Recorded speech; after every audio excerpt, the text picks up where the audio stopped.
महत्वपूर्ण समाचार विधानसभा में विमल चुड़ासमाए पूछ्यो जमीन रीसर्वेनो सवाल। जी हाँ, सरकारना लेखित जवाबमां मोटी विसंगतता सामे आवी छे।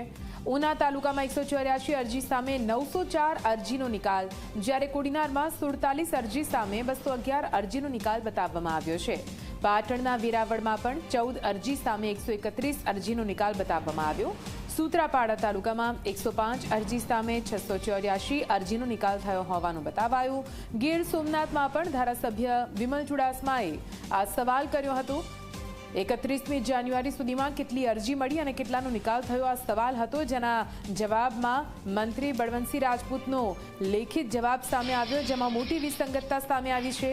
અરજી આવી તેનાથી વધુ અરજીનો નિકાલ કઈ રીતે થયો તે સવાલ હવે વિમલ ચુડાસમા પૂછી રહ્યા છે।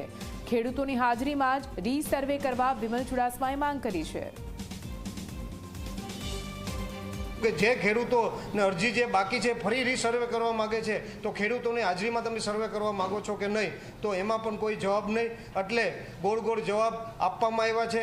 સરકાર વાત કરે છે પણ કામગીરી કોઈ ખેડૂતોની કરવા નથી માગતી। આજે ખેડૂતોના જે સર્વે કરવામાં આવ્યા છે એના કારણે આજે ઘણી બધી કોઈની જમીન ભાઈઓની જમીનો એકબીજામાં આવી ગઈ છે ને એના કારણે આજે ખેડૂતો અને ભાઈઓ પણ ઝઘડા થયા છે। ત્યારે આ તાત્કાલિક ધોરણે સર્વે કરવા આવે અને એને એની યોગ્ય જમીન છે એ ખેડૂતોને મળે। અને આ સાથે ફરી રોકાઈશું।